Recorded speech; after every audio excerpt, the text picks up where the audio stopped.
wabarakatuh.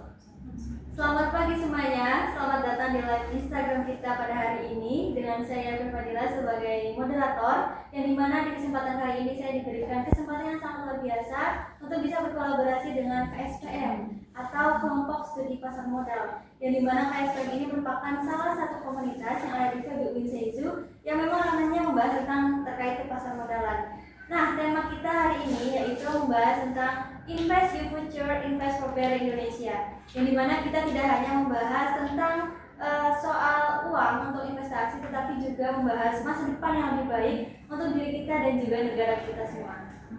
Nah, di kesempatan ini kami menghadirkan beliau, yaitu sosok yang sangat inspiratif, yaitu langsung saja saya panggilkan ya. Beliau adalah Ibu Hastin Tri Utami.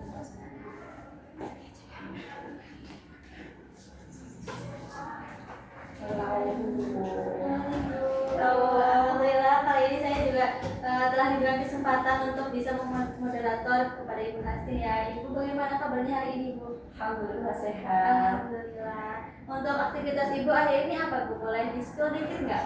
Boleh. Aktivitasnya seperti biasa karena masih masa perkuliahan, jadi masih ngajar, terus masih ya bimbingan gitu ya, konsultasi akademik. Ya sambil ngisi-ngisi kegiatan. Terima kasih ya Ibu ya sebelumnya udah bisa hadir di kesempatan hari ini untuk bisa membahas tentang tema kita tadi, yaitu Invest Your Future, Invest for Better Indonesia. Nah, Ibu membahas tentang tema kita tadi ya, sebenarnya bisa diutarakan nggak Bu pendapat Ibu sendiri tentang tren dan minat apalagi di generasi muda kita ya, di generasi Z gitu ya, terkait investasi itu bagaimana sih untuk bisa mewujudkan Indonesia, visi misi Indonesia sendiri di tahun 2045 itu yang dimana visi misinya itu Indonesia menuju emas. Oke, betul. Oke Mbak, terima kasih. Jadi kalau bicara tadi temanya kan menarik nih, Invest Your Future gitu ya, bagaimana kemudian generasi Z ini, anak-anak khususnya Fakultas Ekonomi Bisnis Islam gitu ya, umumnya berarti anak-anak muda Indonesia itu peduli dengan investasi khususnya di pasar modal gitu ya. Kalau melihat perkembangan trennya Masya Allah luar biasa gitu ya. Kalau kita melihat di data pun sekarang dominasi untuk investor di pasar modal itu didominasi oleh anak-anak muda gitu. Meskipun tidak banyak gitu ya yang diinvestkan, tapi karena jumlahnya yang banyak gitu ya, jumlah investornya, sehingga ya alhamdulillah cakupannya sangat menarik. Oh tadi selain itu juga kita bisa lihat tuh antusias dari Gen Z itu kalau kaitannya dengan investasi di masa muda bagus tuh bisa kita lihat di berbagai postingan gitu ya. Kalau ada postingan kaitannya dengan masa muda, ternyata mereka antusias gitu. Mereka follow, mereka komen gitu, dan menurut saya itu gairah baru Mbak dalam dunia pasar modal. Artinya awareness dari teman-teman itu sudah bagus gitu kaitannya dengan dunia pasar modal.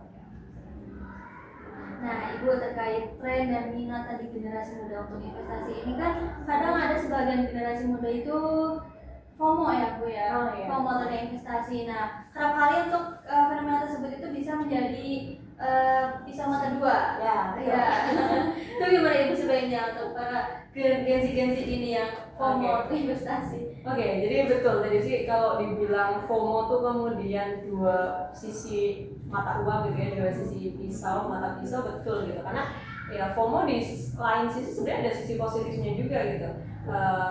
Dalam artian ya paling tidak FOMO awalnya itu akan mengakibatkan ketertarikan awal gitu kan. Yang akan menjadi problem justru FOMO ini adalah terus menerus gitu. Jadi kalau FOMO-nya di awal adalah untuk bisa invest di pasar modal sendiri itu bagus. Kok orang-orang pada invest di pasar modal ya misalnya gitu kan. Terus kita memiliki FOMO ketertarikan nih buat ikutan invest di pasar modal, itu sebenarnya sudah bagus. Tapi yang akan tidak bagus adalah ketika terus menerus memang gitu ya. Jadi artinya orang mau beli ini ya gitu. Orang-orang lagi berbondong-bondong harga naik, kita FOMO ikutan beli. Nah, ini kan membeli di saat yang tidak tepat. Karena orang-orang kok cut loss ya gitu misal. Dia menjual gitu, padahal rugi, ikut gitu. Kayak ada apa nih yang lagi IPO baru gitu, tanpa kita pelajari perusahaannya seperti apa, langsung beli saja tanpa memperdulikan. Nah ini yang gak bagus gitu. Artinya FOMO tadi ya mungkin di cut saja sampai tertarik gitu ya, tapi kemudian terhadap keputusan investasi lain teman-teman perlu untuk menganalisis sendiri, baik analisis teknikal maupun analisis fundamentalnya, itu yang nanti diteruskan dengan melakukan analisis tersendiri. Berarti itu ya teman-teman ya. Dari samping kita rasa FOMO gengsi ini perlu adanya analisa terlebih dahulu untuk sebelum melakukan investasi juga. Nah, terkait peran dan kebijakan pemerintah sendiri Ibu terkait investasi untuk demi Indonesia yang lebih baik ini, dengan fenomena yang akan terjadi yang kerap ada berita adanya pajak PPN naik sebesar 12%. Nah, tanggapan Ibu seperti apa Ibu? Oke, pajak kemudian kaitannya dengan dunia pasar modal gitu ya. Sebenarnya rangkaiannya itu sudah banyak dari dulu yang kita sempat rame tuh gitu kan, pajak bermaterai, imaterai gitu kan, yang kemudian naik gitu kan, itu sudah ramai juga. Nah ini ketambahan dengan posisi pajak yang kemudian PPN naik gitu ya. Mungkin di lain sisi saya yakin betul pemerintah sudah melakukan hitung-hitungan matematis gitu ya, hitung-hitungan secara ekonomis bagaimana PPN ini kenapa kok kemudian harus naik. Tapi kemudian bagaimana sih sebenarnya akibatnya ke dunia pasar modal, tentu ada impact-nya nggak? Tentu ada gitu kan. Cuma buat saya karena ini adalah sebuah keharusan gitu ya, manakala pemerintah sudah mengeluarkan itu, ya apa yang bisa kita perbuat gitu kan. Sehingga ya sebagai investor menurut saya justru ya udah kita terus aja lakukan analisa ya kan, daripada kita berhenti cuma karena ini gitu kan. Ini bagaimana kita menganalisa kembali gitu ya, membeli produk yang tepat gitu kan, saham yang tepat ataupun reksadana yang tepat untuk bisa tadi. Jadi meskipun pajak naik kan tetap pajak itu juga dikenakan kan tidak setiap saat gitu kan, dalam artian ya ketika kita menjual saja gitu kan, kita baru dikenakan pajak. Jadi nggak masalah menurut saya, tidak terlalu berimpact buat investor kecuali buat swing trader gitu ya, yang trading. Nah itu mungkin akan berimpact gitu kan, pengenaan pajak. Baik, terima kasih Ibu ya. Dan tadi udah bicara tentang Gen Z, sekarang beralih ke lebih luas lagi nih terkait IKN. IKN. Isu-isu IKN yang investasi dari perusahaan asing juga kan digunakan ya. Untuk tanggapan Ibu sendiri itu bagaimana itu? PMA ya, penanaman modal asing. Jadi kebetulan kemarin Bu Asih juga baru membahas dengan beberapa kawan gitu ya, kaitannya dengan foreign investment gitu ya, investasi langsung, kemudian penanaman modal asing. Kenapa sih kemudian kaitannya dengan pajak juga tadi gitu kan. Ternyata di negara-negara lain tuh penyesuaian pajak tuh dilakukan ada yang sampai 6 kali berturut-turut gitu kan. Di Indonesia tuh posisinya 5 kali berturut-turut apa ya kalau tidak salah gitu ya. Dan kaitannya dengan IKN, ibu kota negara yang baru gitu ya, ibu kota Nusantara negara gitu ya, itu yang baru yang di Kalimantan, yang tentu saja karena baru gitu ya pasti kan membutuhkan investor-investor. Nah yang jadi pro kontra adalah kaitannya dengan PMA, penanaman modal asing. Cuma ya memang karena kalau hanya mengandalkan dari dalam gitu ya, tentu pemerintah tidak akan cukup gitu kan, itu tidak akan bisa ya kalau hanya mengandalkan investor dari dalam negeri. Makanya kenapa kemudian kok diundang dari luar negeri, karena sebenarnya juga yang perlu digarisbawahi adalah investor dari luar negeri ataupun PMA, penanaman modal asing tadi tidak selamanya jelek juga kok. Yang penting polisinya masih sesuai, masih tetap. Yang penting kehadiran investor dalam negeri juga dipermudah gitu. Jadi jadi ada keadilan baik untuk investor dalam negeri maupun investor luar negeri ya, atau asing gitu. Itu nggak masalah gitu sebenarnya. Cuma kadang orang tuh sudah geli gitu ya kalau dengar ada investasi asing tuh kesannya langsung jelek, utang dan sebagainya gitu kan. Kalau menurut Ibu sendiri kebijakan dari pemerintah tadi itu udah cukup efektif atau belum ya Bu? Nah, kalau masalah efektif dan belum itu pasti kita harus bandingkan dengan goalsnya, tujuannya itu tercapai atau tidak itu kan. Kalau tujuannya tercapai maka kita bisa katakan efektif. Kemudian kalau kemudian efek samping jeleknya lebih sedikit daripada efek efek baiknya lebih banyak daripada efek buruknya, maka kita bisa katakan itu efektif gitu ya. Sejauh ini menurut saya belum terlalu terlihat gitu ya efektif atau tidaknya, karena kan IKN ini juga baru seumur jagung gitu kan. Kita bisa mungkin melihat ketika sudah berjalan beberapa tahun kita bisa lihat. Tapi kalau menurut saya dengan kebijakan pemerintah kali ini yang meskipun pro kontra ya, di lain sisi ada sisi positifnya, tapi di sisi lain tentu ada berbagai hal-hal negatif yang dirasa negatif gitu ya oleh sebagian orang. Tapi menurut saya pertimbangan dari pemerintah, kemudian sekarang kita melihat kebijakan-kebijakan untuk investor dalam negeri pun dipermudah gitu ya. Jadi saya rasa ya insya Allah kita doanya baik-baik, semoga berjalan dengan efektif. Oh.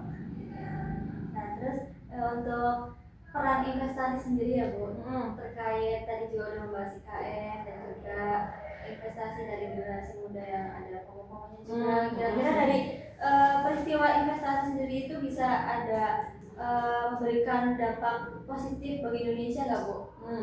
Oh, investasi perannya buat perekonomian di Indonesia gitu. Oh, kalau ditanya bagaimana kemudian perannya, yo pasti sangat ini banyak gitu kan.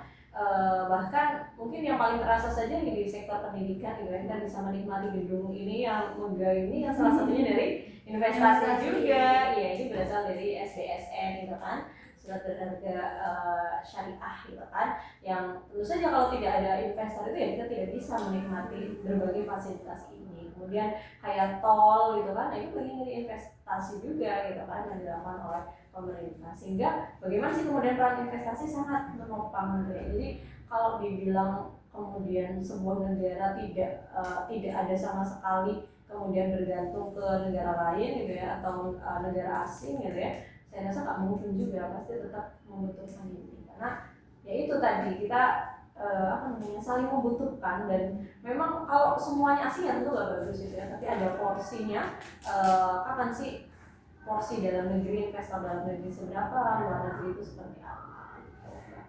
Berarti dengan investasi berkelanjutan juga tentunya dapat memberikan pembangunan bagi Indonesia ya. Betul, pasti. Lalu untuk langkah awal nih Bu, sebelum investasi itu harusnya kita sebagai Gensi juga untuk memilih instrumen atau analisis itu seperti apa Bu baiknya? Oke. Tadi kalau Gensi mau invest, apa pertimbangannya kalian? Jadi kalau Gensi satu memiliki ketertarikan itu udah bagus kalau menurut saya. Jadi kalau ada anak, kalau saya ini sih di SMA nih misalnya kan, sudah tanya gitu ya, memiliki ketertarikan itu saya udah berikan apresiasi gitu, karena dia sudah bisa belajar. Padahal kalau di SMA tuh belum dipelajari pasar modal, tapi dia udah tahu gitu, Bu saham itu sebenarnya judi bukan sih gitu. Itu yang sering ditanyakan oleh anak SMA gitu kan. Nah ini udah bagus nih, udah artinya dia memiliki pengetahuan. Nah berikutnya kan hanya perlu diarahkan bagaimana kemudian dia untuk bisa menjadi investor yang baik gitu kan, nggak cuma ikut-ikutan saja gitu kan. Maka tadi langkahnya pertama adalah kalau Gensi itu kan sangat dekat dengan media sosial gitu kan. Nah bisa follow akun-akun yang memang kredibel gitu. Jadi jangan follow akun-akun yang didirikan memang tujuannya adalah untuk profit gitu kan. Kan ada nih beberapa akun yang dia memberikan informasi beli ini. Nah, padahal kalau sebuah akun kok kemudian dia menginformasikan untuk jual beli, itu udah pasti akun nggak bisa kita percaya. Tapi kalau hanya sekedar edukasi dengan memberikan saran mana sih yang kondisi kapan ketika bagus untuk dijual, kondisi kapan bagus untuk beli, nah itu bisa kita ikuti itu. Jadi jangan sampai kemudian follow akun yang malah justru tidak kredibel gitu kan. Satu, jadi mencari sumber informasinya tuh harus yang memang kredibel gitu ya, itu satu. Jadi kalau mau ikut-ikutan pun dasarnya kita tuh yang kredibel gitu, bukan yang ikut-ikutan yang sekedar dia sebenarnya nyari untung malah gitu kan. Yang kedua ya tadi, mau nggak mau investor itu memang harus belajar, nggak bisa kalau nggak belajar gitu kan.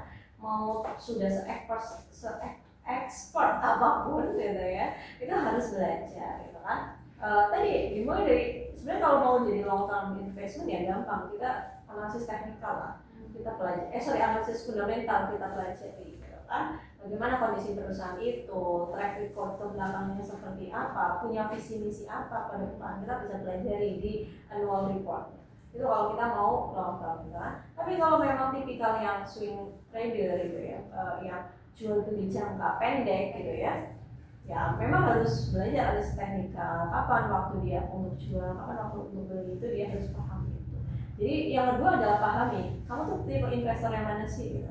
Kalau yang long term investor jangka panjang mah udah santai-santai aja gitu kan. Wah cuma saya yakin gitu. Misal contohnya yang paling mudah mungkin kayak kalau di perbankan konven itu ada BRI ya, BBRI itu kan kita tahu lah track recordnya dia udah berdiri sekian lama dan segala macam. Misal saya yakin kok ini BBRI ini akan terus ada sampai kapanpun, ya udah invest di sini aja. Saya mau gunakan ini nanti untuk jangka panjang gitu kan, investasi ini udah santai aja gitu kan, tanpa bolak-balik lihat portofolio kita. Tapi beda lagi kalau yang tadi swing trader gitu ya, yang dia jual jangka pendek, pasti dia harus memilih mana sih yang ada pergerakannya tuh yang bagus gitu kan, yang dia bisa beli sekarang nanti jual beberapa hari kemudian gitu. Dia harus melihat emiten-emiten yang memang menawarkan itu gitu. Berarti untuk yang pertama itu ada rasa ketertarikan ya Bu ya. Sebelum berinvestasi, sebelum memilih juga harus memilih tempat yang kredibel juga kan ya. Dan juga menganalisis aku mau yang jangka pendek atau jangka panjang. Kalau jangka pendek ke fundamental, kalau jangka panjang fundamental, jangka pendek teknikal. Ya. Oke. Nah, lalu Ibu, bagaimana sih pendapat Ibu jika di tahun-tahun berikutnya nih untuk pasar modal atau investasi itu sebagian besar dikuasai oleh para generasi muda? Apakah dampaknya akan positif atau negatif bagi Indonesia? Tanggapan Ibu seperti apa? Oke. Bagus banget malah. Manakala kok kemudian pasar modal. Jadi kecenderungannya adalah tahun-tahun sebelumnya, 15 tahun yang lalu gitu ya. Gen Z tuh, bukan Gen Z ya, generasi muda tuh nggak tahu gitu apa sih sebenarnya pasar modal. Bahkan mungkin kalau waktu Bu Hastin SMA berarti kan tahun 2007 sekitar berapa, 2007 2010, 15 tahunan yang lalu gitu kan, benar gitu ya. Generasi muda belum tahu nih apa pasar modal segala macam gitu kan. Padahal manakala literasi pasar modal itu dikenalkan sejak dini gitu ya. Misal SMA itu sudah kenal, maka ketika kita bekerja gitu ya sekarang gitu ya, maka tuh akan lebih mudah untuk bisa invest di pasar modal karena sudah tahu pengetahuannya gitu kan. Nah, teman-teman gue Hastin yang dulu SMA yang banyak kemudian sekarang sukses pun banyak yang belum tahu pasar modal itu apa. Karena dari awal itu tidak diberikan literasi pasar modal. Sehingga kok kalau tadi pertanyaannya bagus gitu ya, manakala dikuasai oleh generasi Z gitu ya, atau generasi muda bagus banget gitu. Karena apa? Karena perjalanan Gen Z ini masih panjang gitu kan. Ibaratnya sekarang masih kuliah aja sudah memberi ketertarikannya. Nanti kalau sudah bekerja, dia sudah berumah tangga kan dia jangkanya masih panjang gitu kan. Dia memberi ketertarikan di pasar modal, sangat bagus gitu kan. Karena ini akan dipegang lama dan memungkinkan untuk Indonesia emas beneran kalau kayak gitu. Wah, keren banget ya Bu nantinya. Iya, betul. Untuk jika dipertimbangkan antara aku mau investasi yang penting coba dulu atau aku perlu mengenal dulu atau belajar teori-teorinya dulu sebelum investasi, sebaiknya yang mana ini? Oke, kalau menurut Mbak Hastin itu learning by doing. Ya, jadi kita pelajari tapi sambil melakukan. Karena kalau hanya belajar teori-teori saja ya kadang pusing juga gitu. Apa sih maksudnya cut gitu kan? Apa maksudnya sell dan segala macam gitu. Tapi manakala sudah sambil, jadi seringkali orang tuh ketika belajar pasar modal tuh bingung gitu kan, bingung dengan penjelasan teorinya. Tapi sebenarnya kalau sudah megang sekuritasnya gitu ya, kita sudah megang portofolionya, sebenarnya masuk akal semuanya gitu kan. Sehingga berbasisnya justru learning by doing aja. Yang penting apa? Jangan mulai dengan banyak. Mulailah dari sedikit-sedikit saja. Misal modal 100.000, 200.000, nah kita gunakan untuk belajar dulu nih gitu kan. Oh saya coba deh beli ini satu lot aja misalnya. Saya pelajari, oh gimana sih naiknya? Oh gimana sih kemudian ketika turun gitu kan. Sambil apa? Sambil kita tuh kalau belajar investasi di pasar modal tuh kayak kita belajar sabar gitu. Karena apa ya? Jadi sabar gitu, bener sabar. Karena apa? Karena tiba-tiba merah ya kan. Tapi nanti kalau awal-awal belajar tuh biasanya ngeliatin portofolio mulu gitu kan. Ya berapa jam turun ini naik gitu kan. Nanti berusaha tuh naiknya tinggi, pengen gatel nih, pengen jual gitu misalnya. Biasanya seperti itu gitu kan. Jadi ada kayak rasa hype start dulu ketika baru awal invest. Tapi ya tadi kalau menurut Basti mendingan learning by doing aja. Jadi bukan trial and error gitu ya, tapi trial and learn gitu. Jadi kita coba kalau ada yang kurang ini ya kita pelajari. seperti itu. Keren banget ya pembahasan kita kali ini, dan mungkin langsung saja kita buka question and answer kali ya untuk para teman-teman yang telah gabung di Instagram, live Instagram. Apabila ada pertanyaan terkait pembahasan kita tadi, boleh langsung saja di kolom komentar ya. Nanti akan saya sampaikan ke Ibu Hasti langsung. Boleh.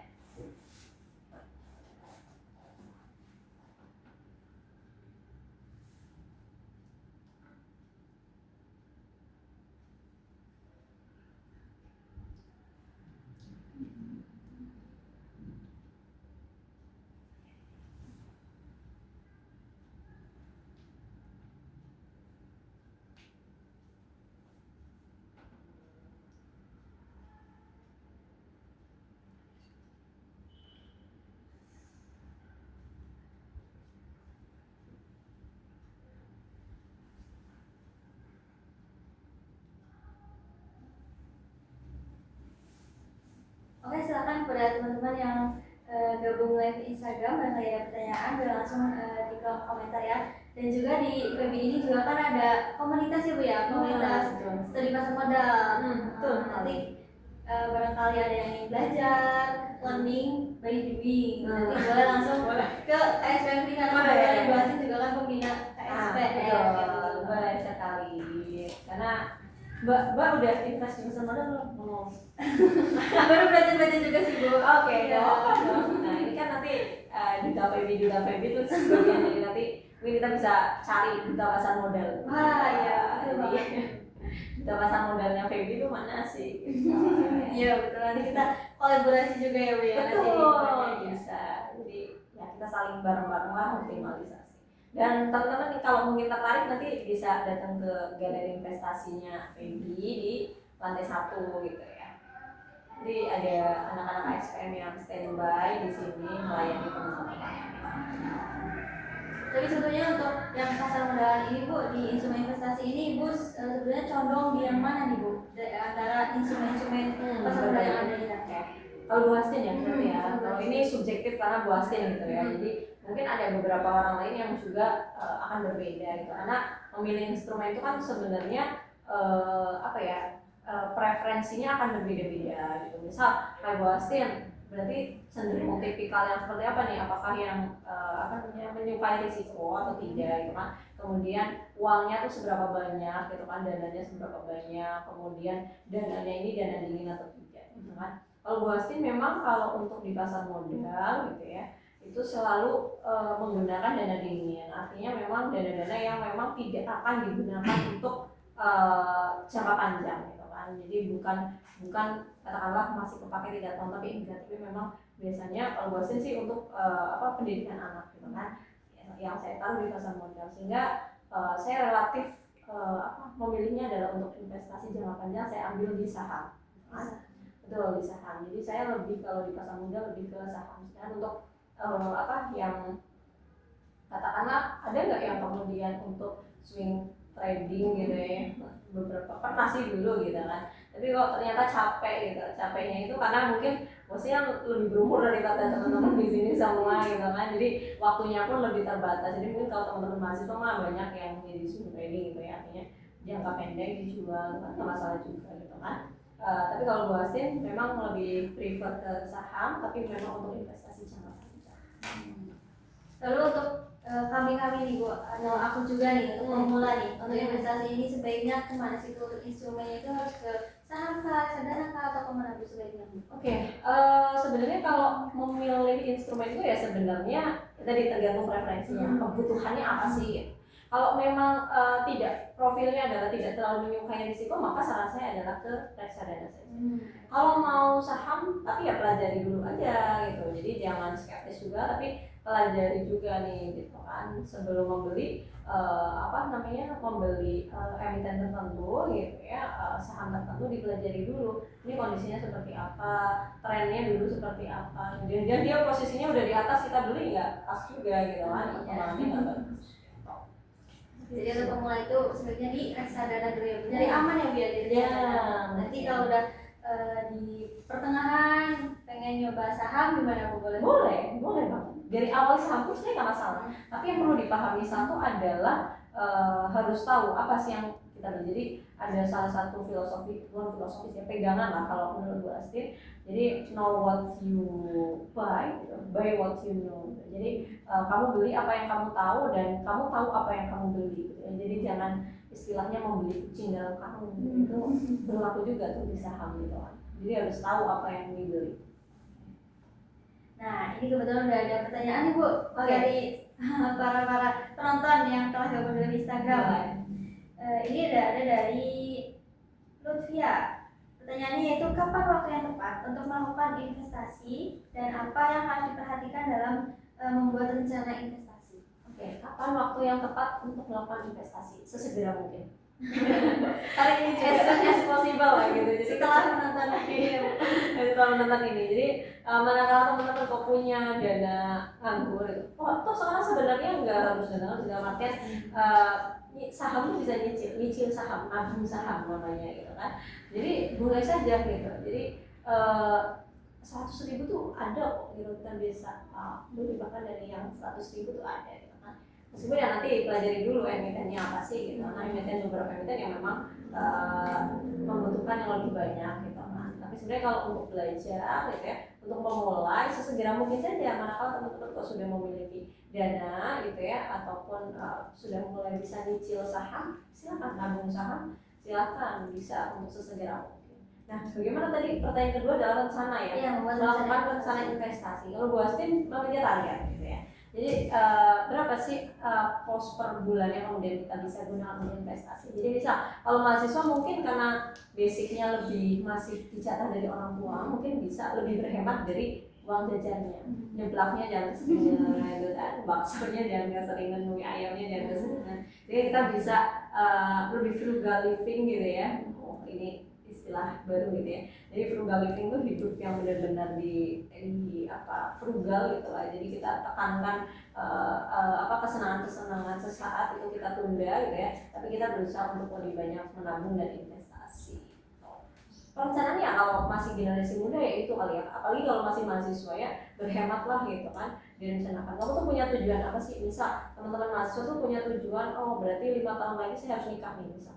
Jadi kan perlu melakukan rencana investasi untuk bisa menyiapkan pernikahan impian misal. Dan bagaimana merencanakan ini gitu kan? Bisa dimulai dari situ. Apalagi di anak zaman muda sekarang itu ada impulsif juga ya Bu. Iya, Kalau impulsif beli ya lucu dibeli gitu. Jadi labu kecil gitu ya. Iya kan. Jadi kita perlu adanya target dan perencanaan sebelum investasi juga. Lalu selanjutnya ini ada pertanyaan nih Bu. Apa aja sih yang mungkin perlu dipersiapkan sebelum kita terjun ke dunia investasi, baik dari segi finansial, keilmuan, ataupun yang lain-lain? Apa saja yang perlu dipersiapkan? Satu, harus tahu mekanismenya gimana di pasar modal, ya kan? Tahu lah secara teori itu gimana sih sebenarnya gitu. Karena kalau nggak tahu teorinya pun nanti kesian gitu kan, nggak tahu ini sih kapan waktu jual, ini hijau maksudnya apa, merah apa, itu kan kalau nggak tahu basicnya ya. Ini juga payah juga gitu kan. Maka pertama bekali dengan persiapan teori gitu kan. Yang kedua adalah tadi dananya gitu kan. Jangan gunakan dana panas gitu ya untuk investasi di pasar modal, utamanya saham. Kalau dana panas sport jantung yang ada gitu kan. Karena kalau dana panas artinya mau digunakan buat bayar SPP, kita gunakan untuk investasi di pasar modal yang pas juga gitu kan. Jadi gunakan dana dingin gitu kan, persiapkan dananya. Dan yang paling terakhir gitu ya yang harus dipersiapkan juga adalah kaitannya dengan apa? Dengan kesehatan pikiran kita gitu ya. Jadi jangan sampai berpikiran gitu ya investasi di pasar modal tuh untuk cepet kaya ya kan. Iya. Kayak dulu kan sempet ramai gitu ya. Yo, segala macam beda gitu ya, beda cash gitu kan. Jadi nggak ada lah istilahnya seperti itu. Yang ada ya investasi pasar modal memang untuk membangun kesiapan kita untuk mempersiapkan masa depan yang lebih baik. Jadi nggak semuanya ujuk-ujuk gitu. Ya, betul. Lalu ini juga ada pertanyaan selanjutnya nih Bu. Boleh. Di dalam investasi itu kan ada naik turunnya harga Bu. Kalau kita punya saham yang perusahaannya bagus, tapi harganya turun terus, gimana itu? Pertanyaan dari siapa nih bagus? Dari Mas Irfan. Oh, Mas Irfan. buat Mas Irfan, perusahaannya kita yakin bagus nih, gitu. Misal kita yakin betul perusahaan ini bagus, tapi kok turun mulu gitu ya. Kan sebagai manusia kita juga nggak sabar, jadi kita tungguin terus apa turun gitu kan dan naik-naik gitu kan. Jadi sebagai investor pun kita perlu melihat gitu kan, seberapa besar sih batas risiko kerugian kita gitu kan. Misal katakanlah kita invest di angka 100 juta, ini turun terus gitu ya, tapi kita yakin sudah ini perusahaan ini bagus kok gitu kan, memiliki kemungkinan untuk naik gitu. Tapi batas untuk rugi kita tuh udah menyentuh level katakanlah 25%, batas kerugian yang buat sebentar udah 25%. Nah itu tuh sudah lebih dari 25% ya, gitu kan, atau mendekati lah gitu kan. Maka ya sebenarnya pilihan cut loss pun tidak selamanya salah gitu ya. Tapi kalau tergantung batas ruginya kita tuh di angka berapa sih gitu. Tapi manakala kalau Bu Hastin gitu ya, kalau long term gitu ya, investasi yang untuk jangka panjang maka akan lebih tenang gitu. Karena apa? Saya yakin kok nanti 10 tahun lagi juga ini bagus gitu. Jadi nggak usah terlalu khawatir. Tapi memang kalau yang terus menerus buka portofolio gitu, kok mantengin terus gitu. Ini memang pasti akan lebih jantungnya, senam jantungnya lebih berasa. Jadi tergantung Mas Irfan, batas rugi yang Mas Irfan kehendaki itu berapa. Kalau memang kelihatannya kok malah justru ini turun terus gitu ya trennya, ya cut loss saja nggak masalah. Daripada nanti sudah melewati batas kompromi rugi kita akan lebih berat lagi. Berarti cut loss pun nggak masalah, tapi nunggu pun ya nggak apa-apa juga. Iya, tergantung nanti jangka apanya, dia fokus jangka panjang atau enggak. Kalau yakin bagus mah ya nggak apa-apa dipertahankan. Tapi untuk jangka panjang. Lalu nih Bu, next ada pertanyaan lagi, bagaimana cara kita memilih investasi yang baik agar terhindar dari investasi bodong?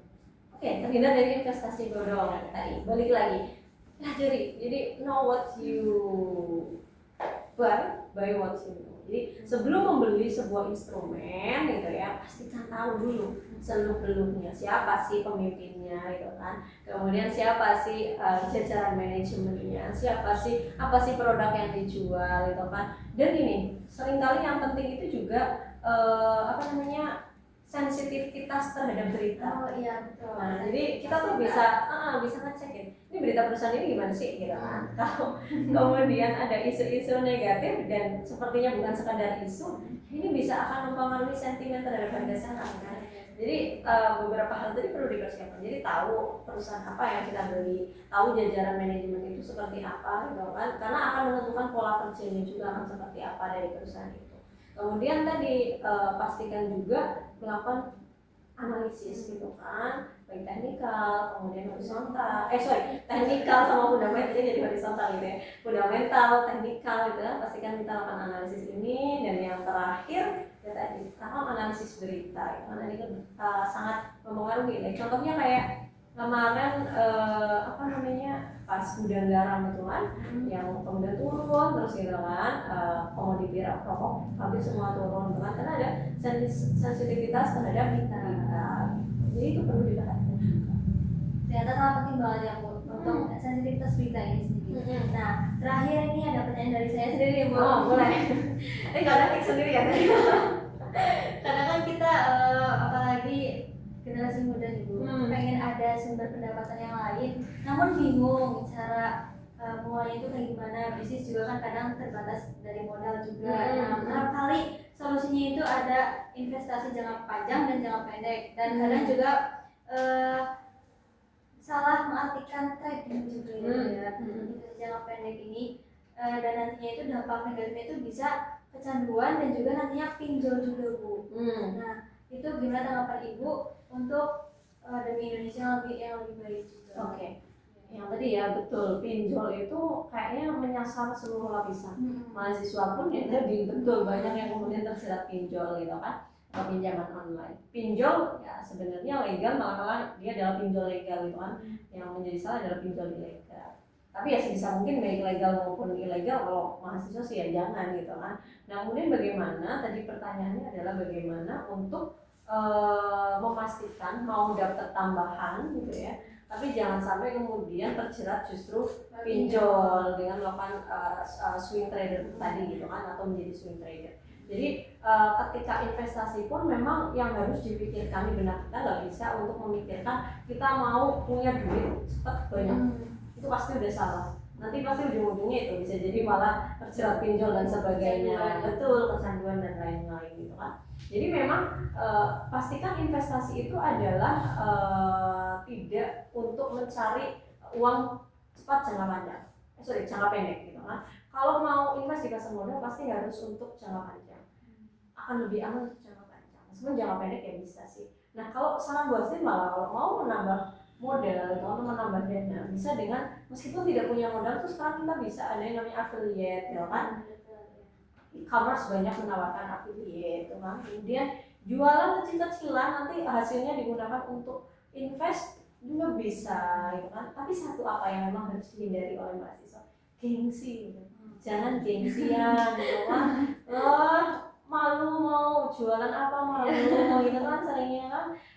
Padahal ini sangat memungkinkan untuk menambahkan pundi-pundi. Banyak mahasiswa kita sebenarnya yang sudah main affiliate dan kemarin ada di PBM gitu, praktek bisnis mahasiswa yang dia udah sampai 4 juta sebulan gitu kan. Jadi ini tuh kayak sebenarnya banyak gitu kan ladang-ladang yang bisa untuk menambah cuan-cuan untuk mahasiswa. Tapi memang mahasiswa harus mau untuk belajar, tidak malu gitu ya, dan tidak gengsi. Jadi itu kuncinya. Mau belajar, tidak malu dan juga tidak gengsi. Betul, jangan gengsi ya. Lalu Bu, mungkin pertanyaan dari Instagram, ada lagi teman-teman barangkali ada yang ingin ditanyakan? Silakan, kami masih membuka sesi tanya jawab juga. Silakan. Tapi untuk Ibu sendiri ini pribadi Ibu untuk investasi pasar modal ini udah berjalan berapa tahun Bu kira-kira kalau boleh tahu? Kalau saya sebenarnya kalau fokus di pasar modalnya itu mungkin 6 tahunan, 6-7 tahunan. Berarti mulai tahun 2018. Oh berarti enggak sih, saya itu udah dari 2016. Iya, ketika lulus S2 itu selesai, itu saya fokus di, nggak fokus sih, lebih saya memilih untuk di pasar modal. Sebelumnya ya skeptis juga sih di pasar modal, karena misalnya dapatnya apa yang didapat ketika kuliah dulu lebih ke teori gitu. Jadi enak kayak kalian tuh sekarang sudah ada wadahnya gitu ya, sudah ada galerinya, sudah banyak kemudian teman-teman yang sudah paham gitu ya, jadi sangat lebih enak malah. Kalau dulu masih sangat terbatas.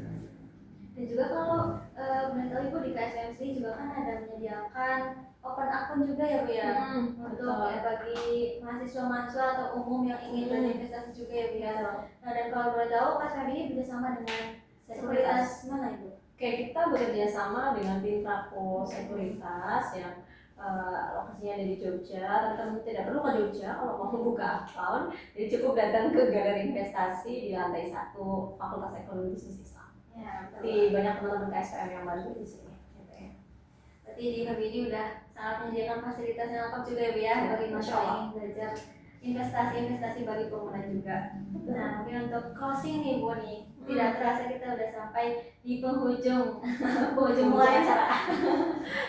Barangkali dari Ibu Hasin sendiri ada closing statement terkait tema yang telah kita angkat tadi, yaitu Invest Your Future, Invest for Better Indonesia, bagi generasi-generasi yang ingin mencoba investasi atau ingin untuk masa depannya itu lebih baik dengan cara investasi bagi Indonesia.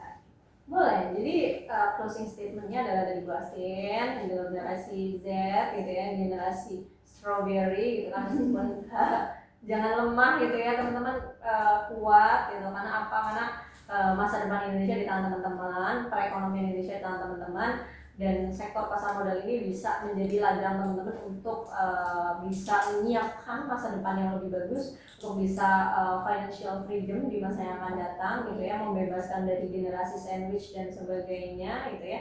Anak-anak kita nanti terbebas dari generasi sandwich, dan itu bisa dipersiapkan dari sekarang untuk menyiapkan masa depan yang lebih baik. Kuncinya apa? Belajar, pelajari dari sekarang instrumen yang ada di pasar modal gitu kan, beli apa yang kamu tahu, kemudian tahu apa yang kamu beli, sehingga kalian tahu betul apa yang ada di portofolio kalian nantinya. Oke, terima kasih Bu Hasin. Sama-sama. Poin-poin yang tadi saya dapat juga sangat banyak sekali, dan yang di highlight itu yang pertama ada rasa ketertarikan untuk belajar, untuk yang ingin memulai investasi. Lalu yang kedua, kenali diri sendiri. Ini contohnya mau investasi jangka panjang, jangka pendek, dan juga belajar analisis. Jangan sampai kita FOMO dan memilih yang tidak kredibel juga ya Bu. Nah, lalu selanjutnya itu learning by doing. Jadi belajar sambil mencoba dan juga mencoba sambil belajar. Sekali. Oke, mungkin sekian live Instagram kita kali ini. Terima kasih pada Bu Hasin yang telah menyempatkan waktunya untuk hadir mengisi live Instagram kita pada hari ini, dan sampai jumpa di live Instagram kita selanjutnya yang akan menghadirkan tokoh-tokoh yang sangat inspiratif tentunya ya bagi teman-teman semua. Sekian dari saya, kurang lebihnya mohon maaf. Terima kasih. Wassalamualaikum warahmatullahi wabarakatuh. Waalaikumsalam warahmatullahi wabarakatuh.